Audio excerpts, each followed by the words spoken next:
ತೇಜ್ಪುರ್ ವಿಶ್ವವಿದ್ಯಾಲಯದ 18ನೇ ಘಟಿಕೋತ್ಸವ ಅನಿಲ ಅಭಿವೃದ್ಧಿ ಕುರಿತ ಆವಿಷ್ಕಾರ ಪ್ರಶಂಸನೀಯ ಪ್ರಧಾನಿ ನರೇಂದ್ರ ಮೋದಿ. ಶಿವಮೊಗ್ಗದ ಅಬ್ಬಲಗೆರೆ ಬಳಿ ಕಲ್ಲುಗಣಿಯಲ್ಲಿ ಸ್ಫೋಟ, 7 ಮಂದಿ ಸಾವು, ಉನ್ನತ ಮಟ್ಟದ ತನಿಖೆಗೆ ಆದೇಶ, ತಪ್ಪಿತಸ್ಥರ ವಿರುದ್ಧ ಶಿಸ್ತು ಕ್ರಮ ಮುಖ್ಯಮಂತ್ರಿ. ರಾಜ್ಯದಲ್ಲಿ ಈವರೆಗೆ 1,34,000ಕ್ಕೂ ಹೆಚ್ಚು ಆರೋಗ್ಯ ಕಾರ್ಯಕರ್ತರಿಗೆ ಕೋವಿಡ್ ಲಸಿಕೆ, ಬೆಂಗಳೂರಿನಲ್ಲಿ ಅತ್ಯಧಿಕ ಫಲಾನುಭವಿಗಳು. ನೆರೆ ದೇಶಗಳು ಮೊದಲು ಅಭಿಯಾನ, ಭೂತಾನ್, ಮಾಲ್ಡೀವ್ಸ್, ನೇಪಾಳ ಮತ್ತು ಬಾಂಗ್ಲಾದೇಶಕ್ಕೆ ಕೋವಿಶೀಲ್ಡ್ ಲಸಿಕೆ ರವಾನೆ. ವಾರ್ತೆಗಳ ವಿವರ. ಅಸ್ಸಾಂನ ತೇಜ್ಪುರ್ ವಿಶ್ವವಿದ್ಯಾಲಯದ 18ನೇ ಘಟಿಕೋತ್ಸವದಲ್ಲಿ ಪ್ರಧಾನಿ ನರೇಂದ್ರ ಮೋದಿ ವಿಡಿಯೋ ಕಾನ್ಫರೆನ್ಸ್ ಮೂಲಕ ಭಾಷಣ ಮಾಡಿದರು. ಅಸ್ಸಾಂ ರಾಜ್ಯಪಾಲ ಪ್ರೊಫೆಸರ್ ಜಗದೀಶ್ ಮುಖಿ, ಮುಖ್ಯಮಂತ್ರಿ ಸರ್ಬಾನಂದ ಸೋನೋವಾಲ್ ಹಾಗೂ ಮತ್ತಿತರ ಗಣ್ಯರು ಉಪಸ್ಥಿತರಿದ್ದರು.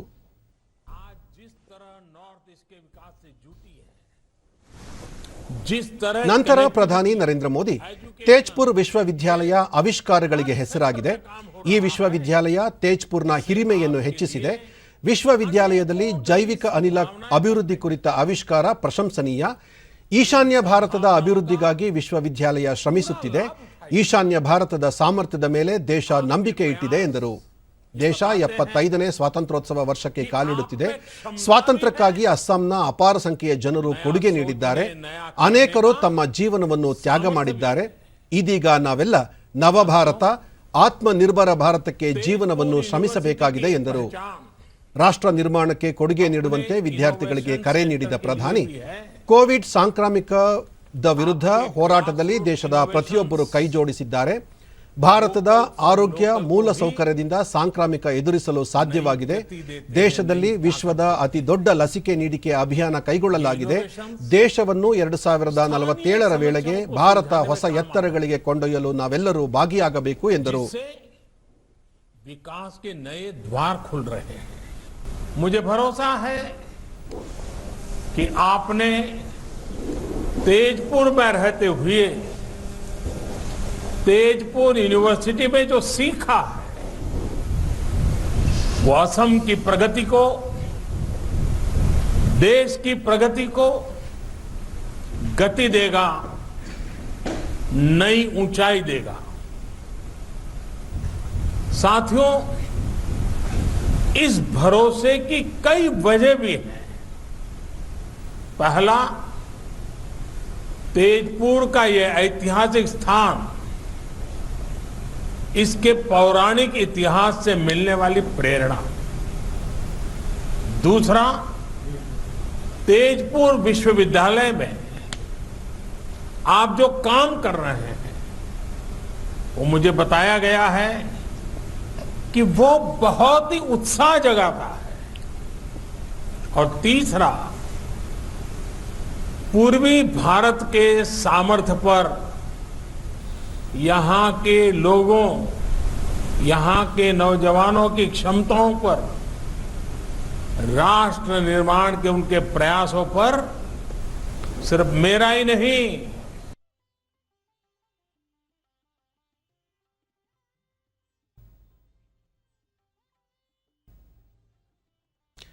ಈ ಕಾರ್ಯಕ್ರಮದಲ್ಲಿ 2020ನೇ ಸಾಲಿನಲ್ಲಿ ತೇರ್ಗಡೆಯಾಗಿರುವ 218 ವಿದ್ಯಾರ್ಥಿಗಳಿಗೆ ಪದವಿ ಹಾಗೂ ಡಿಪ್ಲೊಮಾ ತೇರ್ಗಡೆ ಪ್ರಮಾಣ ಪತ್ರಗಳನ್ನು ಪ್ರದಾನ ಮಾಡಲಾಯಿತು.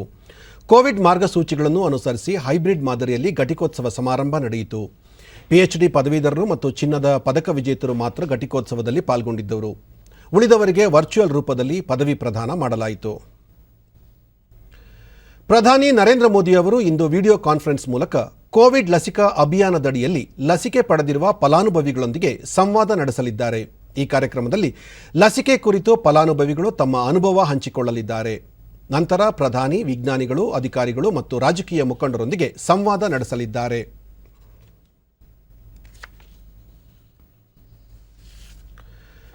ಪ್ರಧಾನಿ ನರೇಂದ್ರ ಮೋದಿ ಅವರ ಮಹತ್ವಾಕಾಂಕ್ಷೆಯ ಬೇಟಿ ಬಚಾವೋ ಬೇಟಿ ಪಢಾವೋ ಯೋಜನೆ ಇಂದಿಗೆ 6 ವರ್ಷ ಪೂರ್ಣಗೊಳಿಸಿದೆ. ಕೇಂದ್ರ ಸರ್ಕಾರ ಜನವರಿ 22ರಂದು 2015ರಲ್ಲಿ ಈ ಯೋಜನೆ ಜಾರಿಗೊಳಿಸಿತ್ತು. ಲಿಂಗ ಅಸಮಾನತೆ ಪ್ರಮಾಣ ತಗ್ಗಿಸುವುದು, ಮಹಿಳಾ ಸಬಲೀಕರಣ, ಹೆಣ್ಣು ಮಕ್ಕಳ ಶಿಕ್ಷಣಕ್ಕೆ ಉತ್ತೇಜನ ನೀಡುವುದು ಈ ಯೋಜನೆಯ ಪ್ರಮುಖ ಉದ್ದೇಶವಾಗಿದೆ. ಮಹಿಳಾ ಮತ್ತು ಮಕ್ಕಳ ಕಲ್ಯಾಣ ಇಲಾಖೆ, ಆರೋಗ್ಯ ಮತ್ತು ಶಿಕ್ಷಣ ಇಲಾಖೆಗಳ ಸಹಯೋಗದಲ್ಲಿ ಯೋಜನೆ ಜಾರಿಗೊಳಿಸಲಾಗಿದೆ. ಇದರ ಜೊತೆಗೆ ಸುಕನ್ಯಾ ಸಮೃದ್ಧಿ ಯೋಜನೆಯು 6 ವರ್ಷ ಪೂರೈಸಿದೆ. ಹೆಣ್ಣು ಮಕ್ಕಳಿಗಾಗಿ ಸಣ್ಣ ಉಳಿತಾಯ ಮಾಡುವ ಯೋಜನೆ ಇದಾಗಿದೆ. ಇದಕ್ಕೆ ಅತಿ ಹೆಚ್ಚು ಬಡ್ಡಿ ನೀಡಲು ಸರ್ಕಾರ ಕಾರ್ಯಯೋಜನೆ ರೂಪಿಸಿದೆ.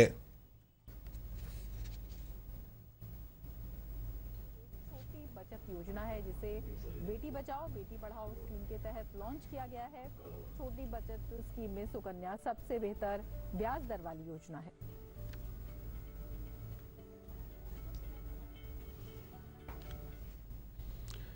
ಕೇಂದ್ರ ಸರ್ಕಾರದ 3 ಹೊಸ ಕೃಷಿ ಕಾಯ್ದೆಗಳನ್ನು ವಿರೋಧಿಸಿ ರೈತರು ನಡೆಸುತ್ತಿರುವ ಹೋರಾಟ ಮುಂದುವರಿದಿದ್ದು, ಇಂದು ರೈತ ಸಂಘಟನೆಗಳು ಮತ್ತು ಕೃಷಿ ಸಚಿವಾಲಯದ ಅಧಿಕಾರಿಗಳೊಂದಿಗೆ ಮತ್ತೊಂದು ಸುತ್ತಿನ ಮಾತುಕತೆ ದೆಹಲಿಯ ವಿಜ್ಞಾನ ಭವನದಲ್ಲಿ ನಡೆಯಲಿದೆ. ಕೇಂದ್ರ ಸರ್ಕಾರ ಹೊಸ ಕಾನೂನುಗಳನ್ನು 1 ರಿಂದ 2 ವರ್ಷಗಳ ಕಾಲ ಸ್ಥಗಿತಗೊಳಿಸುವ ಕುರಿತು ಈ ಹಿಂದಿನ ಸಭೆಯಲ್ಲಿ ನೀಡಿದ ಆಶ್ವಾಸನೆಯನ್ನು ರೈತ ಸಂಘಟನೆಗಳು ತಿರಸ್ಕರಿಸಿದ ಹಿನ್ನೆಲೆಯಲ್ಲಿ ಇಂದು ಮತ್ತೊಂದು ಸುತ್ತಿನ ಸಭೆ ನಡೆಯಲಿದೆ.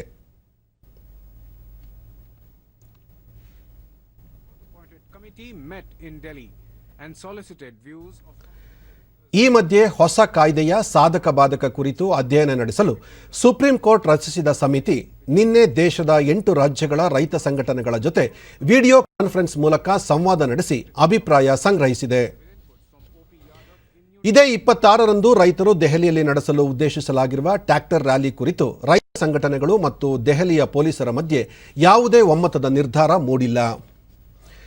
ಶಿವಮೊಗ್ಗ ಜಿಲ್ಲೆಯ ಅಬ್ಬಲಗೆರೆ ಹುಣಸೋಡು ಬಳಿ ಲಾರಿಯಲ್ಲಿದ್ದ ಜಿಲೆಟಿನ್ ಕಡ್ಡಿಗಳು ಸ್ಫೋಟಗೊಂಡು 7 ಮಂದಿ ಕಾರ್ಮಿಕರು ಮೃತಪಟ್ಟಿರುವ ಘಟನೆ ನಿನ್ನೆ ರಾತ್ರಿ ನಡೆದಿದೆ. ಮೃತರು ಕಲ್ಲು ಕ್ವಾರಿಯಲ್ಲಿ ಕೆಲಸ ನಿರ್ವಹಿಸುತ್ತಿದ್ದ ಕಾರ್ಮಿಕರೆಂದು ತಿಳಿದು ಬಂದಿದೆ. 2 ಮೃತದೇಹಗಳನ್ನು ಪತ್ತೆ ಮಾಡಲಾಗಿದೆ. ಸ್ಥಳಕ್ಕೆ ಜಿಲ್ಲಾಧಿಕಾರಿ ಮತ್ತು ಜಿಲ್ಲಾ ಪೊಲೀಸ್ ವರಿಷ್ಠಾಧಿಕಾರಿಗಳು ಭೇಟಿ ನೀಡಿದ್ದು ಹೆಚ್ಚಿನ ತನಿಖೆ ಕೈಗೊಂಡಿದ್ದಾರೆ. ಸ್ಫೋಟದಿಂದ ಭಾರೀ ಸದ್ದು ಉಂಟಾಗಿದ್ದು, ಶಿವಮೊಗ್ಗ ನಗರದ ಬಹುತೇಕ ಭಾಗದ ಜನರು ಆತಂಕಕ್ಕೆ ಒಳಗಾಗಿದ್ದರು.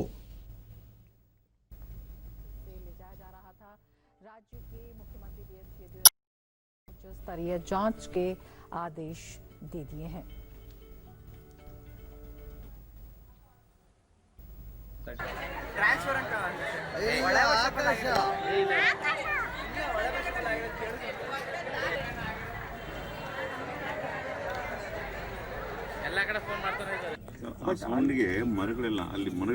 ಘಟನೆ ಕುರಿತು ಪ್ರತಿಕ್ರಿಯಿಸಿರುವ ಸಚಿವ ಕೆಎಸ್ ಈಶ್ವರಪ್ಪ, ಶಿವಮೊಗ್ಗದಲ್ಲಿ ಇದೇ ಮೊದಲ ಬಾರಿಗೆ ದೊಡ್ಡ ಪ್ರಮಾಣದ ಸ್ಫೋಟ ಉಂಟಾಗಿದ್ದು, ಘಟನೆ ಕುರಿತು ತನಿಖೆ ನಡೆಸಿ ತಪ್ಪಿತಸ್ಥರ ವಿರುದ್ಧ ಕ್ರಮ ಕೈಗೊಳ್ಳಲಾಗುವುದು ಎಂದು ತಿಳಿಸಿದ್ದಾರೆ. ಹೇಗಾಯಿತು ಅನ್ನೋದನ್ನ ಯಾರೂ ಊಹೆ ಮಾಡೋಕ್ಕಾಗಲ್ಲ, ಅಷ್ಟರ ಮಟ್ಟಿಗೆ ಆಗಿದೆ. ಶಿವಮೊಗ್ಗ ಪಕ್ಕದಲ್ಲಿರೋಂಥ ಹಳ್ಳಿನ ಅಲ್ಲಾಗಿರೋಂಥ ಈ ಸ್ಫೋಟ ಶೃಂಗೇರಿ ತನಕನೂ ಹೋಗಿದೆ ಅಂತ ಸುದ್ದಿ.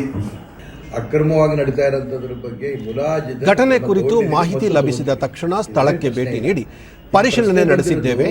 ಅಗ್ನಿಶಾಮಕ ದಳ ಮತ್ತು ಪೊಲೀಸರು ಪರಿಹಾರ ಕಾರ್ಯದಲ್ಲಿ ತೊಡಗಿದ್ದು, ಘಟನೆ ಕುರಿತು ಹೆಚ್ಚಿನ ತನಿಖೆ ನಡೆಸುತ್ತಿರುವುದಾಗಿ ಜಿಲ್ಲಾಧಿಕಾರಿ ಶಿವಕುಮಾರ್ ತಿಳಿಸಿದ್ದಾರೆ. ಬದ್ಧವಾಗಿ ನಡೀತಾ ಇದ್ರೆ ಹಾಗಾದ್ರೆ ಈ ಸ್ಫೋಟಕ್ಕೆ ಬಂದು ಇದಾಗ್ಬೋದಾ? ಇಲ್ಲ. ಪ್ರಶ್ನೆ ಅಕ್ರಮ ಅಥವಾ ಕ್ರಮಬದ್ಧ ಎರಡೂ ಇಲ್ಲಿ ಪ್ರಶ್ನೆ ಅಲ್ಲ. ಇಲ್ಲಿ ಪ್ರಶ್ನೆ ಯಾವ ವಸ್ತುಗಳಲ್ಲಿ ಬಂದಿತ್ತು, ಇದ್ರ ಬಗ್ಗೆ ಸವಿವಾರದ ವರದಿ ಬಂದಂತ ನಿಮಗೆ ತಿಳಿಸ್ತೇನೆ. ಅಬ್ಬಲಗೆರೆ ಹತ್ರ ಒಂದು ಎಕ್ಸ್ಪ್ಲೋಸಿವ್ ಇರುವ ಗಾಡಿ ಸ್ವಲ್ಪ ಬ್ಲಾಸ್ಟ್ ಆಗಿದೆ.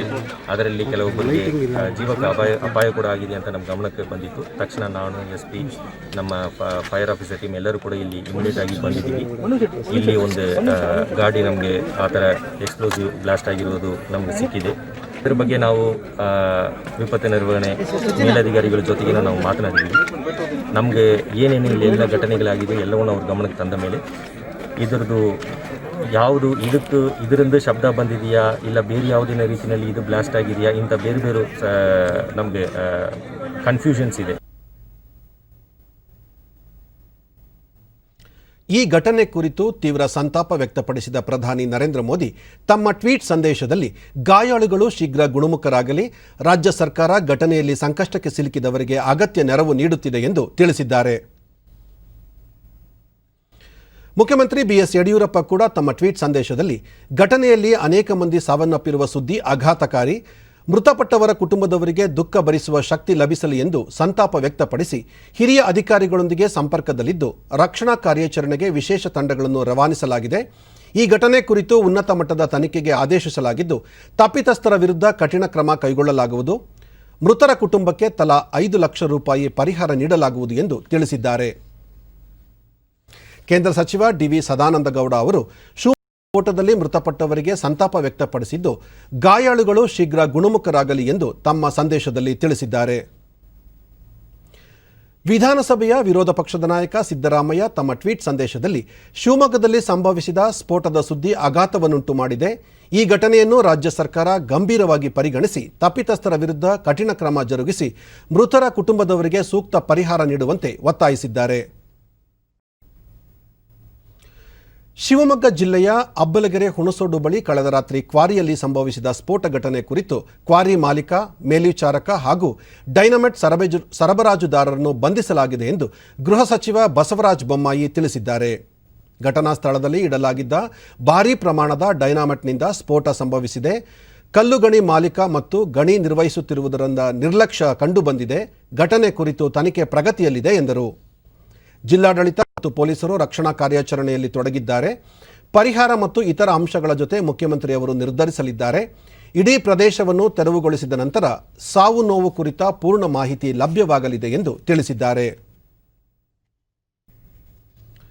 ಶಿವಮೊಗ್ಗ ಕಲ್ಲು ಗಣಿಗಾರಿಕೆಯಲ್ಲಿ ಸಂಭವಿಸಿದ ಸ್ಫೋಟದಲ್ಲಿ ಮೃತಪಟ್ಟವರ ಕುಟುಂಬದವರಿಗೆ ಜೆಡಿಎಸ್ ಮುಖಂಡ ಎಚ್.ಡಿ. ಕುಮಾರಸ್ವಾಮಿ ಸಂತಾಪ ಸೂಚಿಸಿದ್ದು, ಘಟನೆಗೆ ಕಾರಣರಾದವರ ವಿರುದ್ಧ ಸರ್ಕಾರ ಕಠಿಣ ಕ್ರಮ ಕೈಗೊಳ್ಳುವಂತೆ ಒತ್ತಾಯಿಸಿದ್ದಾರೆ. ಕಲ್ಲು ಗಣಿಗಾರಿಕೆಯಲ್ಲಿ ತೊಡಗಿರುವ ಪ್ರಭಾವಿಗಳ ಒತ್ತಡಕ್ಕೆ ಮಣಿಯದೆ ಸರ್ಕಾರ ಕಠಿಣ ಕ್ರಮ ಕೈಗೊಂಡು ಇತರರಿಗೆ ಎಚ್ಚರಿಕೆ ಸಂದೇಶ ರವಾನಿಸಬೇಕು, ಮೃತರ ಕುಟುಂಬದವರಿಗೆ ಸೂಕ್ತ ಪರಿಹಾರ ಕಲ್ಪಿಸಬೇಕು ಎಂದು ತಿಳಿಸಿದ್ದಾರೆ. ಇವತ್ತು ಸಂಖ್ಯೆಯ ಪ್ರಶ್ನೆಗಿಂತ ಹೆಚ್ಚಾಗಿ ಅಲ್ಲಿ ಜೀವ ಕಳ್ಕೊಂಡಂಥದ್ದು ಒಂದು ಭಾಗ, ಮತ್ತು ಅಲ್ಲಿ ಆ ಜೆಲೆಟನ್ನು ಸ್ಫೋಟನೆ ಆದಂಥ ಸ್ಥಳದ 14 ಕಿಲೋಮೀಟರ್ ಸರೌಂಡಿಂಗ್ನಲ್ಲಿ ಹಲವಾರು ಹಳ್ಳಿಗಳ ಮೇಲೆ ಆಗಿರತಕ್ಕಂಥ ದುಷ್ಪರಿಣಾಮಗಳು, ಇದೆಲ್ಲದರ ಬಗ್ಗೆ ನಾವು ಇವತ್ತೇನು ಚರ್ಚೆ ಮಾಡ್ತಾ ಇದ್ದೇವೆ. ಈ ಒಂದು ಕ್ವಾರಿಯ ವಿಷಯದಲ್ಲಿ ಆಡಳಿತ ನಡೆಸ್ತಾ ಇರತಕ್ಕಂಥವರಿಗೆ ನಮಗೆ ಮಾಹಿತಿಗಳಿಲ್ಲ ಅಂತಕ್ಕಂಥ ಒಂದು ವಿಷಯಗಳನ್ನು, ಆಶ್ಚರ್ಯ ವಿಷಯಗಳನ್ನು ಏನು ಹೇಳ್ತಾರೆ. ಅದರ ಜೊತೆಗೆ ಇವತ್ತು ಅಲ್ಲಿ ಈ ರೀತಿ ಆ್ಯಕ್ಟಿವಿಟೀಸ್ ಮಾಡ್ತಾ ಇರತಕ್ಕಂಥ 2-3 ಜನ ಅರೆಸ್ಟ್ ಮಾಡೋದಂಥದ್ದೇನಿದೆ, ಇಲ್ಲಿ ಪಕ್ಷಗಳ ಪ್ರಶ್ನೆ ಇಲ್ಲ. ಇವತ್ತು ಈ ರೀತಿಯ ಪ್ರಕರಣಗಳು ಇಡೀ ರಾಜ್ಯದಲ್ಲೇ ಹಲವಾರು ಪ್ರದೇಶದಲ್ಲಿ ಇವತ್ತು ನಡೀತಾ ಇರತಕ್ಕಂಥದ್ದೇನಿದೆ. ಸರ್ಕಾರ ಇದು ಕೇವಲ ಕಣ್ಣೋರಿಸ್ತಕ್ಕಂಥ ತಂತ್ರವಾಗಿ 1-2 ದಿನಗಳ ಕಾಲ ಯಾರನ್ನೋ ಇಬ್ಬರನ್ನ ಅರೆಸ್ಟ್ ಮಾಡಿದ್ದೇವೆ ಅಂತಕ್ಕಂಥ ಮಾತನ್ನು ಹೇಳಿ ಇವತ್ತು ನಮ್ಮ ಜವಾಬ್ದಾರಿ ಭಾಳ ಕಠಿಣವಾಗಿ ನಿರ್ವಹಣೆ ಮಾಡ್ತಾ ಇದ್ದೇವೆ ಅಂತಕ್ಕಂಥ ಒಂದು ಭಾವನೆ ವ್ಯಕ್ತಪಡಿಸ್ತಕ್ಕಂಥದ್ದು ತಾತ್ಕಾಲಿಕ ಆಗಬಾರದು. ಇವತ್ತು ಇಂಥ ವಿಷಯದ ಬಗ್ಗೆ ಗಾಂಭೀರ್ಯತೆಯಿಂದ ಇದಕ್ಕೆ ಅಂತಿಮ ತೆರೆ ಎಳಿತಕ್ಕಂಥ ರೀತಿಯ ಕಠಿಣವಾದಂಥ ನಿರ್ಧಾರಗಳು ಸರ್ಕಾರದ ಮೇಲ್ಮಟ್ಟದಲ್ಲಾಗದೇ ಇದ್ದರೆ ಇದು ಮತ್ತೆ ಪುನಃ ಮರುಕಳಿಸ್ತಕ್ಕಂಥದ್ರಲ್ಲಿ ಯಾವುದೇ ಅಚ್ಚರಿ ಇಲ್ಲ. ಶಿವಮೊಗ್ಗದಲ್ಲಿ ನಿನ್ನೆ ತಡರಾತ್ರಿ ಸಂಭವಿಸಿದ ಭಾರೀ ಸ್ಫೋಟದಿಂದ ಭದ್ರಾ ಜಲಾಶಯಕ್ಕೆ ಯಾವುದೇ ಅಪಾಯ ಎದುರಾಗಿಲ್ಲ, ರೈತರು ಆತಂಕ ಪಡುವ ಅಗತ್ಯವಿಲ್ಲ ಎಂದು ಭದ್ರಾ ಅಚ್ಚುಕಟ್ಟು ಅಭಿವೃದ್ಧಿ ಪ್ರಾಧಿಕಾರದ ಅಧ್ಯಕ್ಷೆ ಪವಿತ್ರ ರಾಮಯ್ಯ ತಿಳಿಸಿದ್ದಾರೆ. ಭದ್ರಾ ಕಾಡಾ ಪ್ರಾಧಿಕಾರ ಸುಮಾರು 12 ಜಿಲ್ಲೆಗಳ ವ್ಯಾಪ್ತಿ ಹೊಂದಿದ್ದು, ಭದ್ರಾ ಜಲಾಶಯದಿಂದ ಸುಮಾರು 5 ಲಕ್ಷ ಹೆಕ್ಟೇರ್ ಪ್ರದೇಶಕ್ಕೆ ನೀರು ಪೂರೈಕೆಯಾಗುತ್ತಿದೆ. ಅಚ್ಚುಕಟ್ಟು ಪ್ರದೇಶದ ಲಕ್ಷಾಂತರ ರೈತರು ಭದ್ರಾ ಜಲಾಶಯ ಅವಲಂಬಿಸಿ ಕೃಷಿ ಚಟುವಟಿಕೆಯಲ್ಲಿ ತೊಡಗಿದ್ದಾರೆ ಎಂದು ತಿಳಿಸಿದರು. ಕೃಷಿ ಮತ್ತು ತೋಟಗಾರಿಕೆ ಕ್ಷೇತ್ರದ ಅಭಿವೃದ್ಧಿಗೆ ಸರ್ಕಾರ ಹಲವು ಯೋಜನೆಗಳನ್ನು ರೂಪಿಸಿದ್ದು, ಕೇಂದ್ರ ಹಾಗೂ ರಾಜ್ಯ ಸರ್ಕಾರಗಳ ಸೌಲಭ್ಯಗಳನ್ನು ಪಡೆದುಕೊಳ್ಳಲು ರೈತರಿಗೆ ಅನುಕೂಲ ಕಲ್ಪಿಸಲು ಜಾರಿಗೆ ತಂದಿರುವ farmer registration and unified information systems fruits ಯೋಜನೆ ಚಿತ್ರದುರ್ಗದಲ್ಲಿ ಯಶಸ್ವಿಯಾಗಿ ಕಾರ್ಯನಿರ್ವಹಿಸುತ್ತಿದೆ. ಈ ಯೋಜನೆಯಡಿ ರೈತರು ಹೆಸರು ನೋಂದಣಿ ಮಾಡಿಕೊಂಡಲ್ಲಿ ಅವರಿಗೆ ಗುರುತಿನ ಚೀಟಿ ನೀಡಲಾಗುತ್ತದೆ. ನಂತರ ಯಾವುದೇ ಸೌಲಭ್ಯ ಹಾಗೂ ಪರಿಹಾರ ಪಡೆಯಲು ದಾಖಲೆಗಳ ಅವಶ್ಯಕತೆ ಇರುವುದಿಲ್ಲ. ಈವರೆಗೆ 1.98 ಲಕ್ಷ ರೈತರು ನೋಂದಣಿ ಮಾಡಿಕೊಂಡಿದ್ದು ಸೌಲಭ್ಯಗಳನ್ನು ಪಡೆಯುವಲ್ಲಿ ಯಶಸ್ವಿಯಾಗಿದ್ದಾರೆ.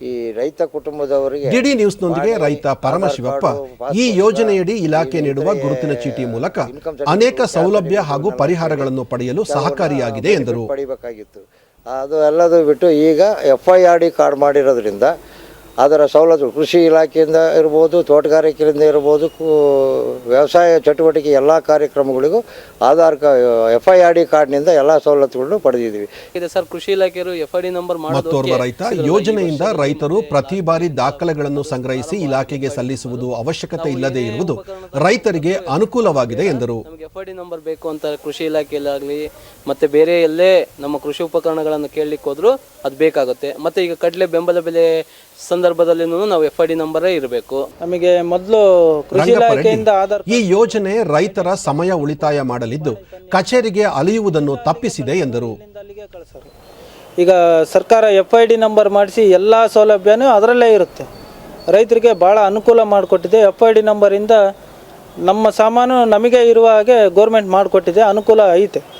ಕೃಷಿ ಮತ್ತು ಇತರೆ ಸಂಬಂಧಿತ ಕೃಷಿ ಉಪನಿರ್ದೇಶಕ BN ಪ್ರಭಾಕರ್ ಯೋಜನೆಯಡಿ ನೋಂದಣಿ ಕುರಿತು ವಿವರಿಸಿ ಎಲ್ಲ ರೈತರು ಯೋಜನೆಯ ಸೌಲಭ್ಯಗಳನ್ನು ಪಡೆದುಕೊಳ್ಳಬೇಕು ಎಂದರು. ಸಂಬಂಧಿಸಿದ ದಾಖಲೆಗಳನ್ನು ಒದಗಿಸಿಕೊಡ್ತಕ್ಕಂಥ ಪ್ರಕ್ರಿಯೆ ಹಿಂದೆ ಚಾಲ್ತಿಯಲ್ಲಿತ್ತು. ಅದು ಪದೇ ಪದೇ ಅರ್ಜಿಗಳು ಮತ್ತು ಅರ್ಜಿ ಜೊತೆಗೆ ಮೂಲ ದಾಖಲೆಗಳನ್ನ ಕೊಡ್ತಕ್ಕಂಥದ್ದು ಆಗಬಾರ್ದು ಅನ್ನೋ ಉದ್ದೇಶದಿಂದ ರೈತರಿಗೆ ಒಂದು ಗುರುತಿನ ಕಡ್ಡಾಯವಾಗಿ ಒಂದೊಂದು ಗುರುತಿನ ಚೀಟಿ ಕೊಟ್ಬಿಟ್ಟು ಆ ಗುರುತಿನ ಚೀಟಿಯಲ್ಲಿ ಇರ್ತಕ್ಕಂಥ ನಂಬರ್ ಆಧಾರದ ಮೇಲೆ ಅವರು ಬೇಕಾದಂಥ ಸವಲತ್ತನ್ನು ಪಡಿತಕ್ಕಂಥದ್ದಕ್ಕೆ ಈ ಯೋಜನೆಯಲ್ಲಿ ಅವಕಾಶ ಇದೆ. ರಾಜ್ಯದಲ್ಲಿ ಕೋವಿಡ್ ಲಸಿಕೆ ನೀಡಿಕೆ ಮೊದಲ ಹಂತದ 6ನೇ ದಿನವಾದ ನಿನ್ನೆ 17,190 ಆರೋಗ್ಯ ಕಾರ್ಯಕರ್ತರಿಗೆ ಲಸಿಕೆ ನೀಡಲಾಗಿದೆ. ಈ ಸಂಖ್ಯೆ ಒಟ್ಟು 32,773 ಫಲಾನುಭವಿಗಳ ಪೈಕಿ 52%. ಇದರೊಂದಿಗೆ ರಾಜ್ಯದಲ್ಲಿ ಈವರೆಗೆ 1,34,597 ಆರೋಗ್ಯ ಕಾರ್ಯಕರ್ತರಿಗೆ ಲಸಿಕೆ ನೀಡಲಾಗಿದೆ. ಮೊದಲ ಹಂತದಲ್ಲಿ 2,36,812 ಫಲಾನುಭವಿಗಳಿಗೆ ಲಸಿಕೆ ನೀಡಿಕೆ ಗುರಿ ಹೊಂದಲಾಗಿದೆ. ಬೆಂಗಳೂರಿನಲ್ಲಿ ನಿನ್ನೆ ಅತಿ ಹೆಚ್ಚು 5,656, ಬೆಳಗಾವಿಯಲ್ಲಿ 2,901, ದಕ್ಷಿಣ ಕನ್ನಡದಲ್ಲಿ 1,505 ಮಂದಿಗೆ ಲಸಿಕೆ ನೀಡಲಾಗಿದೆ. ಈ ಮಧ್ಯೆ ರಾಜ್ಯದಲ್ಲಿ 674 ಹೊಸ ಕೋವಿಡ್ ಪ್ರಕರಣಗಳು ದೃಢಪಟ್ಟಿವೆ.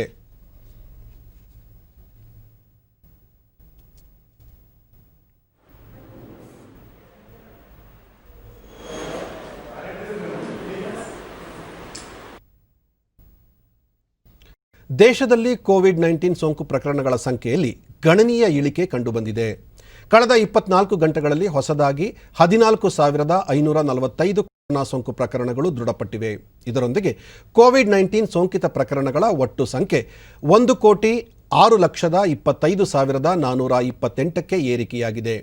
ದೇಶದಲ್ಲಿ ಒಟ್ಟು 1,88,688 ಸಕ್ರಿಯ ಪ್ರಕರಣಗಳಿದ್ದು ಈ ಪ್ರಮಾಣ ಶೇಕಡ 1.78ಕ್ಕೆ ಇದುವರೆಗೂ ಒಟ್ಟು 1,02,83,708 ಮಂದಿ ಗುಣಮುಖರಾಗಿದ್ದು ಚೇತರಿಕೆ ದರ ಶೇಕಡ 96.78ರಲ್ಲಿದೆ.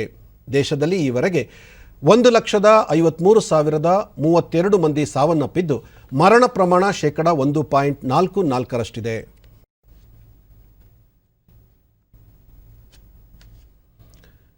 ತೆಲಂಗಾಣದ ರಾಮಗುಂಡಂನಲ್ಲಿ ನೂತನವಾಗಿ ನಿರ್ಮಾಣವಾಗುತ್ತಿರುವ ರಸಗೊಬ್ಬರ ಮತ್ತು ರಾಸಾಯನಿಕ ಕಂಪನಿಯ ಯೂರಿಯಾ ಉತ್ಪಾದನಾ ಘಟಕವನ್ನು ರಾಸಾಯನಿಕ ಮತ್ತು ರಸಗೊಬ್ಬರ ಸಚಿವ DV ಸದಾನಂದ ಗೌಡ ನಿನ್ನೆ ಪರಿಶೀಲನೆ ನಡೆಸಿ ಸಭೆ ನಡೆಸಿದರು. ಸಭೆಯಲ್ಲಿ RFCL ಮುಖ್ಯ ಕಾರ್ಯನಿರ್ವಹಣಾಧಿಕಾರಿ ನಿರ್ಲೇಪ್ ಸಿಂಗ್, ಹಿರಿಯ ಅಧಿಕಾರಿಗಳು ಮತ್ತಿತರರು ಉಪಸ್ಥಿತರಿದ್ದರು. RFCL ಹೊಸದಾಗಿ ನಿರ್ಮಾಣಗೊಳ್ಳುತ್ತಿರುವ ಯೂರಿಯಾ ಘಟಕವಾಗಿದ್ದು ವಾರ್ಷಿಕ 12.7 ಲಕ್ಷ ಮೆಟ್ರಿಕ್ ಟನ್ ಯೂರಿಯಾ ಉತ್ಪಾದನಾ ಸಾಮರ್ಥ್ಯ ಹೊಂದಿದೆ. ಈ ಘಟಕದ ನಿರ್ಮಾಣದಿಂದ ಭಾರತದ ಆಮದು ಪ್ರಮಾಣ ಕಡಿಮೆಯಾಗುವುದರೊಂದಿಗೆ ಉದ್ಯೋಗಾವಕಾಶ ಹೆಚ್ಚಿಸಲಿದೆ. ನಿರ್ಮಾಣದ ಪ್ರಕ್ರಿಯೆ ಶೇಕಡ 99.85 ಪೂರ್ಣಗೊಂಡಿದೆ ಎಂದು DV ಸದಾನಂದ ಗೌಡ ತಿಳಿಸಿದರು.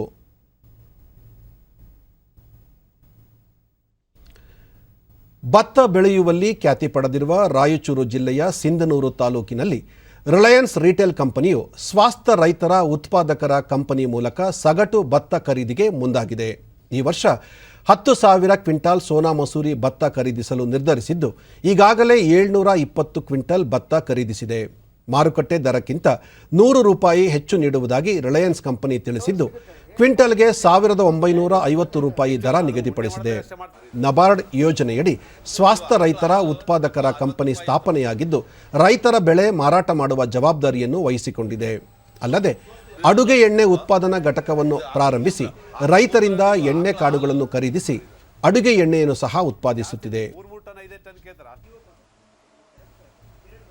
ಫಾರ್ಮರ್ಸ್ ಎಷ್ಟು ಜನ ಇದ್ದಾರೆ ಅಂದ್ರೆ 1100 ಜನ ಇದ್ದಾರೆ ಅಂದ್ರೆ ನೆಲ್ ಬೇರೆ ಎಷ್ಟು ಜನ ಇದ್ದಾರೆ ಅಂದ್ರೆ ಆಲ್ಮೋಸ್ಟ್ 70%. ಡಿಡಿ ನ್ಯೂಸ್ನೊಂದಿಗೆ ಸ್ವಾಸ್ಥ ರೈತರ ಉತ್ಪಾದಕರ ಕಂಪನಿಯ ವ್ಯವಸ್ಥಾಪಕ ನಿರ್ದೇಶಕ ಮಲ್ಲಿಕಾರ್ಜುನ ವಾಲ್ಕಂದಿನಿ ಕಂಪನಿಯಲ್ಲಿ 1000ಕ್ಕೂ ಹೆಚ್ಚು ರೈತರು ಸದಸ್ಯತ್ವ ಹೊಂದಿದ್ದು ಕೃಷಿ ಉತ್ಪನ್ನವನ್ನು ಮಾರಾಟ ಮಾಡುವ ಕಾರ್ಯವನ್ನು ಸಂಸ್ಥೆಯು ಮಾಡುತ್ತಿದೆ ಎಂದರು. ಇನ್ನ ಕೊಡಬೇಕಾಗಿತ್ತು, ಅದಷ್ಟು ವೇರ್ ಹೌಸ್ ಫುಲ್ ಆಗಿತ್ತು, ಅದಕ್ಕೆ ಈಗ ವೇರ್ ಹೌಸ್ ಬೇರೆ ನೋಡ್ತೀವಿ, ಉಳಿದು ಮತ್ತೆ ಕೊಡುವಂತೀರಿ ಅಂತಂದ್ರು. ಅದು ನಮಗೆ ಒತ್ತಿನ 1 ವೀಕ್ನಾಗ ದುಡ್ಡನ್ನು ಹಾಕಿದ್ರು. ಅದಕ್ಕೆ ರೈತರೆಲ್ಲ ಖುಷಿ ಇದ್ದಾರೆ. ಮಾರುಕಟ್ಟೆ ದರಕ್ಕಿಂತ ₹100 ಹೆಚ್ಚಿನ ದರದಲ್ಲಿ ಖರೀದಿ ಮಾಡೋದಕ್ಕೆ ರಿಲಯನ್ಸ್ ಅವರು ನಮಗೆ ಒಂದು ಸ್ವಾಸ್ಥ ರೈತರ ಉತ್ಪಾದಕರ ಕಂಪನಿಯ ಕಾರ್ಯನಿರ್ವಾಹಕ ಅಧಿಕಾರಿ ಉಮಾಕಾಂತ ಶರ್ಮಾ ರೈತರು ಬೆಳೆದ ಭತ್ತಕ್ಕೆ ಮಾರುಕಟ್ಟೆಯಲ್ಲಿ ಸೂಕ್ತ ದರ ದೊರೆಯದೆ ವೇಳೆ ಕಡಿಮೆ ದರಕ್ಕೆ ಮಾರಾಟ ಮಾಡಿದ ಉದಾಹರಣೆಗಳಿವೆ. ಆದರೆ ಎಪಿಎಂಸಿ ಕಾಯ್ದೆಯಡಿ ರಿಲಯನ್ಸ್ ಕಂಪನಿಯು ಗುಣಮಟ್ಟದ ಭತ್ತಕ್ಕೆ ಸೂಕ್ತ ಬೆಲೆ ನೀಡುತ್ತಿದೆ ಎಂದರು. ಸಪ್ಲೈ ಮಾಡಿದ್ವಿ. ನಾವು ರೈತರಿಗೆ ಒಳ್ಳೆಯದಾಗುವಂಥ ಒಂದು ಕೆಲಸವನ್ನು ನಾವು ಮಾಡ್ತಾ ಇದ್ದೀವಿ. ಮುಂದಿನ ದಿನಗಳಲ್ಲಿ ನಾವು ಇದಕ್ಕೆ ಬೇರೆ ಬೇರೆ ಟ್ರೈನಿಂಗನ್ನು ಕೊಡ್ತಾ ಇದ್ದೀವಿ. ರೈತರು ತಾವು ತಮಗೆ ಏನು ಬೇಕು ಆ ಮಾಲನ್ನು ತೊಗೊಂಬರ್ತಾರೆ. ಇದು ಶೇಂಗಾ ಬೇಕಂದರೆ ಶೇಂಗಾ ತರ್ತಾರೆ, ಎಳ್ಳು ಬೇಕಂದರೆ ಎಳ್ಳು ತರ್ತಾರೆ, ಕುಸ್ಬಿ ಬೇಕಂದರೆ ಕುಸ್ಬಿ ತಂದು ಅವರೇ ಮಾಡಿಕೊಂಡು ನಾವು ಅದನ್ನು ಚಾರ್ಜಸ್ ಅಷ್ಟೇ ತೊಗೊಳ್ತೀವಿ. ಅದು ಕ್ವಾಲಿಟಿ ಅದ್ಭುತವಾಗಿದೆ. ಈಗ ಯಾರ್ಯಾರು ಬಳಕೆ ಮಾಡ್ತಾಯಿದ್ದಾರೆ, ಯಾಕಂದರೆ ನಾವು ಪ್ರಾರಂಭ ಮಾಡಿದ್ದು 1 ಎಣ್ಣೆಗಾಣ, ಡಿಮಾಂಡ್ ಜಾಸ್ತಿ ಆಗಿದೆ ಅಂತ 2 ಮಾಡಿದ್ವಿ, 3 ಈಗ 4 ಆಗಿದೆ. ಒಂದು ಸ್ವಲ್ಪ ನಿಲ್ತಾ ಇಲ್ಲ. ಇಲ್ಲಿ ಬಂದಿರೋ ಮಾಲೆಲ್ಲ ಮಾರಾಟ ಇಮಿಡಿಯೇಟ್ ಆಗ್ತಾ ಇದೆ. ಇತ್ತೀಚಿನ ದಿನಗಳಲ್ಲಿ ರೇಷ್ಮೆ ಸೀರೆಯಲ್ಲಿ ವಿಭಿನ್ನ ರೀತಿಯ ನೈಗೆ ಪ್ರಯತ್ನ ಮಾಡುತ್ತಿದ್ದು ಚಿತ್ರದುರ್ಗದ ಮೊಳಕಾಲ್ಮೂರಿನ ನೇಕಾರರು ಈ ಬಾರಿಯ ಸಂಕ್ರಾಂತಿಗೆ ರೇಷ್ಮೆ ಸೀರೆಯಲ್ಲಿ ಕೃಷಿ ಚಟುವಟಿಕೆ ಹಾಗೂ ಗ್ರಾಮೀಣ ಬದುಕನ್ನು ಕಟ್ಟಿಕೊಡುವ ಮೂಲಕ ಗಮನ ಸೆಳೆದಿದ್ದಾರೆ. ಸೀರೆ ತಯಾರಿಕೆಯಲ್ಲಿ ಉತ್ಕೃಷ್ಟ ಜರಿ ಮತ್ತು ರೇಷ್ಮೆಯನ್ನು ಬಳಸಿದ್ದು 50,000 ವೆಚ್ಚವಾಗಿದೆ. ಪ್ರಾಣಿ ಪಕ್ಷಿಗಳ ಚಿತ್ರಣದೊಂದಿಗೆ ಹಬ್ಬದ ವಿಶೇಷತೆಗಳನ್ನು ಸೀರೆ ಮೇಲೆ ಬಿಂಬಿಸಿದ್ದಾರೆ.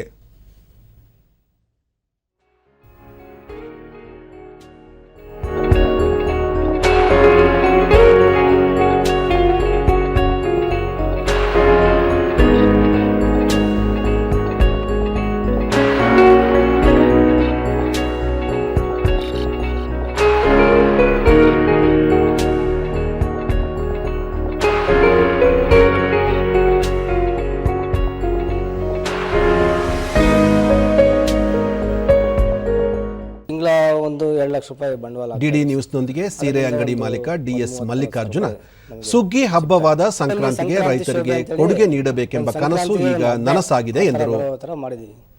ಒಂದು ಹೆಣ್ಮಗಳು ಕೆಲಸ ಮಾಡ್ತಾ ಇರೋದು, ಮತ್ತೆ ಕೋಳಿ, ಜಿಂಕೆ, ಮೇಕೆ ಎಲ್ಲ ಸಾಕ್ತಾ ಇದ್ರಲ್ಲ ಮುಂಚೆ ಎಲ್ಲ, ಮೊಲ ಇವೆಲ್ಲ ಸಾಕ್ತಾ ಇದ್ರು.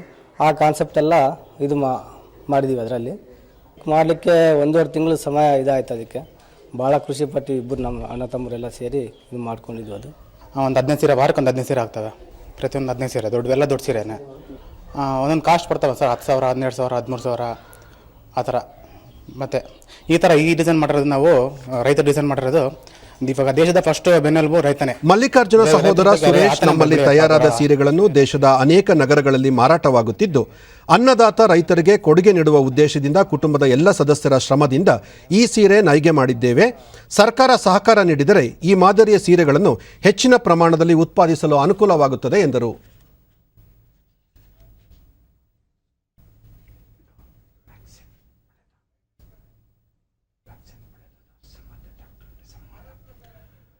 ಇದೀಗ ನೇರ ಪ್ರಸಾರವನ್ನು ವೀಕ್ಷಿಸಬಹುದು.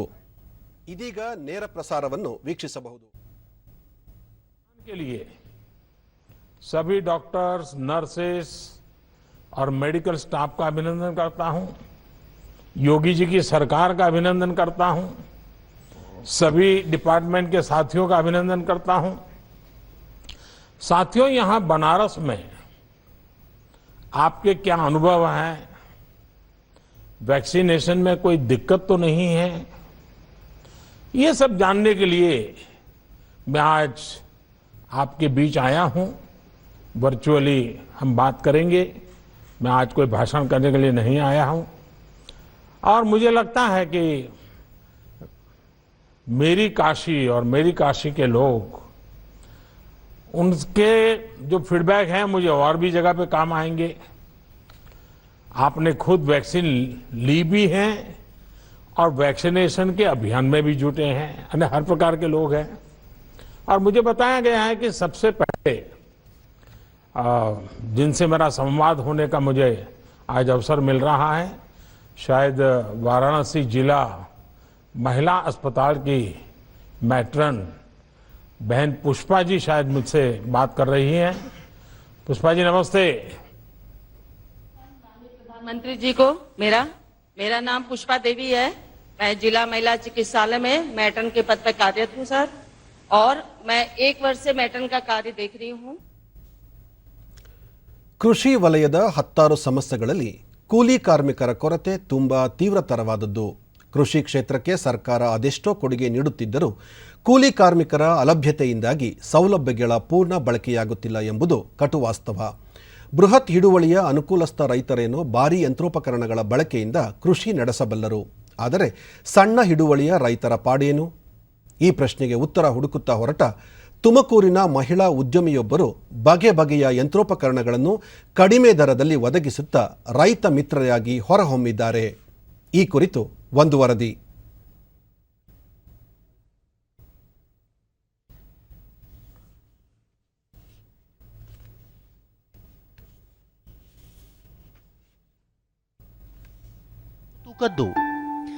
ರೈತರ ಇಂತಹ ಸಮಸ್ಯೆಗಳ ಬಗ್ಗೆ ಬರೀ ಮಾತಷ್ಟೇ ಆಡದೆ ಪರಿಹಾರ ಹುಡುಕುವ ಹಾದಿಯಲ್ಲಿ ಯಶಸ್ಸು ಸಾಧಿಸಿದ್ದಾರೆ ತುಮಕೂರಿನ ಉದ್ಯಮಿ ಶೈಲಜಾ ವಿಠಲ್. ಇವರು ಸ್ಥಾಪಿಸಿರುವ ಧರ್ಮ ಟೆಕ್ನಾಲಜೀಸ್ ಘಟಕ ರೈತರ ಶ್ರಮ ಕಡಿಮೆ ಮಾಡುವ ಬಗೆ ಬಗೆಯ ಯಂತ್ರೋಪಕರಣಗಳನ್ನು ಅತಿ ಕಡಿಮೆ ದರದಲ್ಲಿ ಒದಗಿಸುತ್ತಿದೆ. ಸಾಫ್ಟ್ವೇರ್ ಕ್ಷೇತ್ರದ ಶೈಲಜಾ ಅವರು ಇಂಥದೊಂದು ಸಂಸ್ಥೆ ಸ್ಥಾಪಿಸಿ ಯಶಸ್ಸು ಕಾಣಲು ಪ್ರೇರಣೆಯಾಗಿದ್ದು, ಆರಂಭದಲ್ಲಿ ಎದುರಾದ ಒಂದು ಸೋಲು ಎಂದರೆ ನೀವು ನಂಬಲೇಬೇಕು. ಅವರು ಮನೇಲಿರ್ತಕ್ಕಂಥ ಗಂಡ ಹೆಂಡತಿ ಯಾರೋ ಒಬ್ರು ಅಥವಾ ಅವರಿಬ್ರು ಮಾಡಬೇಕು. ಮಿಷಿನ್ಗಳು ಹೇಗಿರಬೇಕು ಅಂತಂದರೆ ಸರಳವಾಗಿರಬೇಕು. ಅದಕ್ಕೆ ಸ್ಪೇರ್ ಪಾರ್ಟ್ಸ್ ಎಲ್ಲಪ್ಪ ಒಂಚೂರು ಬ್ರೇಕ್ ಡೌನ್ ಆದಂಥ ತಲೆ ಹೊತ್ತು ನಮ್ಮ ಕಂಪ್ನಿಯಿಂದನೇ ಹೋಗಿ ಸರ್ವಿಸ್ ಮಾಡಿ ಬರಬೇಕು ಅನ್ನೋಂಗಿರಬಾರ್ದು. ಅವನೇ ತನಗೆ ತಿಳಿದಿರ್ತಕ್ಕಂಥ ಸಣ್ಣ ಪುಟ್ಟ ರಿಪೇರಿಗಳು ಮಾಡ್ಕೊಳ್ಳೋ ಹಂಗಿರಬೇಕು. ಆಮೇಲೆ ಹೆಚ್ಚು ಜನ ಡಿಪೆಂಡೆನ್ಸಿ ಇರಬಾರ್ದು. ಮೊದಲಿಗೆ ಕೆಂಪುಗೋಟು ಅಡಿಕೆ ಸುಲಿಯುವ ಯಂತ್ರ ತಯಾರಿಸಿ ಯಶಸ್ವಿಯಾದ ಶೈಲಜಾ ನಂತರ ಹಿಂದಿರುಗಿ ನೋಡಲಿಲ್ಲ. ಯಂತ್ರಗಳ ವಿನ್ಯಾಸ ಸರಳವಾಗಿರಬೇಕು, ಕೂಲಿ ಕಾರ್ಮಿಕರ ಅವಲಂಬನೆ ಕಡಿಮೆ ಮಾಡಬೇಕು, ರಿಪೇರಿ ಅಥವಾ ಸರ್ವಿಸ್ ದೂರುಗಳು ಬರಬಾರದು. ಹೀಗೆ ರೈತರ ಅಗತ್ಯತೆಗಳನ್ನು ಗುರಿಯಾಗಿಸಿ ಯಂತ್ರೋಪಕರಣ ವಿನ್ಯಾಸ ರೂಪಿಸುವಲ್ಲಿ ಶೈಲಜಾ ಅವರಿಗೆ ಅವರ ಪತಿ ಮೆಕ್ಯಾನಿಕಲ್ ಇಂಜಿನಿಯರ್ ವಿಜಯ್ ವಿಠಲ್ ಕೂಡ ನೆರವಾಗಿದ್ದಾರೆ. ಹುಣಸೆ ಹಣ್ಣಿನಿಂದ ಬೀಜ ವಿಂಗಡಣೆ, ಹುಣಸೆ ಬ್ಲಾಕ್ ಪ್ರೆಸ್ಸಿಂಗ್, ವಿವಿಧ ಬೀಜ ಬಿತ್ತನೆ, ನರ್ಸರಿಗಾಗಿ ಚೀಲದಲ್ಲಿ ಮಣ್ಣು ತುಂಬುವಿಕೆ, ಈರುಳ್ಳಿ ಸಿಪ್ಪೆ ತೆಗೆಯುವಿಕೆ, ಕಳೆ ತೆಗೆಯುವ ಯಂತ್ರ, ವಿವಿಧ ಗಾತ್ರದ ತರಕಾರಿ ಹಣ್ಣು ವಿಂಗಡಿಸುವಿಕೆ, ಅಡಿಕೆ ಸುಲಿಯುವುದು, ತೆಂಗಿನ ಮರ ಹತ್ತುವ ಯಂತ್ರ, ಹೀಗೆ ವೈವಿಧ್ಯಮಯ ಯಂತ್ರೋಪಕರಣಗಳು ಇಲ್ಲಿ ತಯಾರಾಗುತ್ತವೆ. ಅಡಿಕೆ ಗಾತ್ರದ ಆಧಾರದ ಮೇಲೆ ಅಡಿಕೆಯನ್ನು ಸುಲಿಯುತ್ತದೆ. ಇನ್ನೊಂದು ವಿಶೇಷ ಏನೆಂದರೆ, ಈ ಸುಲಿದ ಅಡಿಕೆಯಲ್ಲಿ ಇದರ ಮೇಲೆ ತಲೆಯ ಮೇಲೆ ಮುಗುಟು ಇರುವುದಿಲ್ಲ. ಸುಲಿದ ಅಡಿಕೆಯನ್ನು ನೇರವಾಗಿ ಬೇಯಿಸುವ ಹಂಡೆಗೆ ನಾವು ಸಾಗಿಸಬಹುದು. ಅತ್ಯಂತ ಸರಳ ವಿನ್ಯಾಸದ ಸುಲಭ ದರದ ಬಹುಪಯೋಗಿ ಯಂತ್ರಗಳು ಇಲ್ಲಿನ ವಿಶೇಷ. ಸರಳತೆ ಮತ್ತು ಕಡಿಮೆ ದರದ ಈ ಯಂತ್ರಗಳು ರೈತರಲ್ಲಿ ಕೂಲಿ ಕಾರ್ಮಿಕರ ಅವಲಂಬನೆ ಕಡಿಮೆ ಮಾಡಿವೆ. ಉದಾಹರಣೆಗೆ ಇಲ್ಲಿನ ಯಂತ್ರದಿಂದ ಒಬ್ಬ ವ್ಯಕ್ತಿ 1 ಎಕರೆ ಜಮೀನಿನಲ್ಲಿ ಕೇವಲ 4-5 ಗಂಟೆಗಳಲ್ಲಿ ಬೀಜ ಬಿತ್ತಬಹುದಾಗಿದೆ. ತೆಂಗಿನ ಮರ ಹತ್ತುವ ಯಂತ್ರವಂತೂ ತನ್ನ ಸರಳ ವಿನ್ಯಾಸ ಮತ್ತು ಬಳಕೆದಾರ ಸ್ನೇಹಿಯಾಗಿ ಗಮನ ಸೆಳೆಯುತ್ತಿದೆ.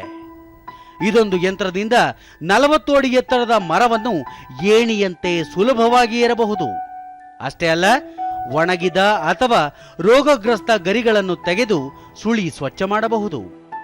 ಕೌಶಲ್ಯ ತರಬೇತಿ. ಭೂತಾನ್, ಮಾಲ್ಡೀವ್ಸ್ ನಂತರ ಭಾರತದಿಂದ ನೇಪಾಳ ಮತ್ತು ಬಾಂಗ್ಲಾದೇಶಕ್ಕೆ ಕೋವಿಡ್-19 ಲಸಿಕೆಯ ಡೋಸ್ಗಳನ್ನು ಕೊಡುಗೆಯಾಗಿ ನೀಡಲಾಗಿದೆ.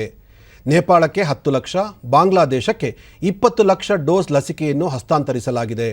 ಬಾಂಗ್ಲಾದೇಶದಲ್ಲಿನ ಭಾರತದ ಹೈಕಮಿಷನರ್ ವಿಕ್ರಮ್ ದೊರೆಸ್ವಾಮಿ ಲಸಿಕೆಗಳನ್ನು ಹಸ್ತಾಂತರಿಸಿದರು. ನಿನ್ನೆ ನಡೆದ ಸಮಾರಂಭದಲ್ಲಿ ಬಾಂಗ್ಲಾದ ವಿದೇಶಾಂಗ ವ್ಯವಹಾರಗಳ ಸಚಿವ ಡಾಕ್ಟರ್ ಎಕೆ ಅಬ್ದುಲ್ ಮೊಮೆನ್ ಹಾಗೂ ಆರೋಗ್ಯ ಸಚಿವ ಜಾಹಿದ್ ಮಲಿಕ್ ಭಾರತದ ಕೊಡುಗೆಯನ್ನು ಸ್ವೀಕರಿಸಿದರು. ಬಾಂಗ್ಲಾದೇಶದ ವಿದೇಶಾಂಗ ವ್ಯವಹಾರಗಳ ಖಾತೆ ರಾಜ್ಯ ಸಚಿವ ಶಾರಿಯಾರ್ ಅಲಂ ಅವರು ಸಹ ಈ ಸಂದರ್ಭದಲ್ಲಿ ಉಪಸ್ಥಿತರಿದ್ದರು. ಹೈಕಮಿಷನರ್ ವಿಕ್ರಮ್ ದೊರೈಸ್ವಾಮಿ ಈ ಸಂದರ್ಭದಲ್ಲಿ ಮಾತನಾಡಿ, ಬಾಂಗ್ಲಾದೇಶದೊಂದಿಗೆ ಬಾಂಧವ್ಯವನ್ನು ವೃದ್ಧಿಸಿಕೊಳ್ಳಲು ಹೆಚ್ಚಿನ ಆದ್ಯತೆ ನೀಡಿರುವ ಪ್ರಧಾನಿ ನರೇಂದ್ರ ಮೋದಿ ಅವರು ದೇಶದ ನೆರೆಹೊರೆ ಅವರ ಮೊದಲ ನೀತಿಯಡಿ ಈ ಕೊಡುಗೆಯನ್ನು ನೀಡಿದ್ದಾರೆ ಎಂದು ಹೇಳಿದರು. ಬಾಂಗ್ಲಾದೇಶಕ್ಕೆ 20 ಲಕ್ಷ ಕೋವಿಶೀಲ್ಡ್ ಲಸಿಕೆಯ ಡೋಸ್ಗಳನ್ನು ಕೊಡುಗೆಯಾಗಿ ನೀಡಿರುವುದು ನೆರೆ ರಾಷ್ಟ್ರಗಳಿಗೆ ನೀಡಿರುವ ಲಸಿಕೆ ಪ್ರಮಾಣಕ್ಕಿಂತ ಹೆಚ್ಚಾಗಿದೆ. ಭಾರತದಲ್ಲಿ ಸಾಮೂಹಿಕ ಲಸಿಕಾ ಅಭಿಯಾನವನ್ನು ಕೈಗೆತ್ತಿಕೊಂಡ ವಾರದ ಅವಧಿಯಲ್ಲೇ ಭಾರತ ಲಸಿಕೆಗಳನ್ನು ಬಾಂಗ್ಲಾದೇಶಕ್ಕೆ ಪೂರೈಸಿದೆ ಎಂದರು. ಕೊನೆಯಲ್ಲಿ ಮತ್ತೊಮ್ಮೆ ಮುಖ್ಯಾಂಶಗಳು. ತೇಜ್ಪುರ್ ವಿಶ್ವವಿದ್ಯಾಲಯದ 18ನೇ ಘಟಿಕೋತ್ಸವ, ಜೈವಿಕ ಅನಿಲ ಅಭಿವೃದ್ಧಿ ಕುರಿತ ಆವಿಷ್ಕಾರ ಪ್ರಶಂಸನೀಯ, ಪ್ರಧಾನಿ ನರೇಂದ್ರ ಮೋದಿ. ಶಿವಮೊಗ್ಗದ ಅಬ್ಬಲಗೆರೆ ಬಳಿ ಕಲ್ಲುಗಣಿಯಲ್ಲಿ ಸ್ಫೋಟ, 7 ಮಂದಿ ಸಾವು, ಉನ್ನತ ಮಟ್ಟದ ತನಿಖೆಗೆ ಆದೇಶ, ಮೃತರ ಕುಟುಂಬಕ್ಕೆ ತಲಾ 5 ಲಕ್ಷ ರೂಪಾಯಿ ಪರಿಹಾರ ಮುಖ್ಯಮಂತ್ರಿ. ರಾಜ್ಯದಲ್ಲಿ ಈವರೆಗೆ 1,34,000ಕ್ಕೂ ಹೆಚ್ಚು ಆರೋಗ್ಯ ಕಾರ್ಯಕರ್ತರಿಗೆ ಕೋವಿಡ್ ಲಸಿಕೆ, ಬೆಂಗಳೂರಿನಲ್ಲಿ ಅತ್ಯಧಿಕ ಫಲಾನುಭವಿಗಳು. ನೆರೆ ದೇಶಗಳು ಮೊದಲು ಅಭಿಯಾನ, ಭೂತಾನ್, ಮಾಲ್ಡೀವ್ಸ್, ನೇಪಾಳ ಮತ್ತು ಬಾಂಗ್ಲಾದೇಶಕ್ಕೆ ಕೋವಿಶೀಲ್ಡ್ ಲಸಿಕೆ ರವಾನೆ. ನಮ್ಮ ವಾರ್ತಾ ಪ್ರಸಾರವನ್ನು ನೀವು ಡಿಡಿ ಚಂದನ ನ್ಯೂಸ್ ಯೂಟ್ಯೂಬ್ ಚಾನೆಲ್ನಲ್ಲೂ ವೀಕ್ಷಿಸಬಹುದು. ನಮ್ಮ ಮುಂದಿನ ವಾರ್ತಾ ಪ್ರಸಾರ ಸಂಜೆ 4:30 ಡಿಡಿ ಚಂದನದಲ್ಲಿ. ನಮಸ್ಕಾರ.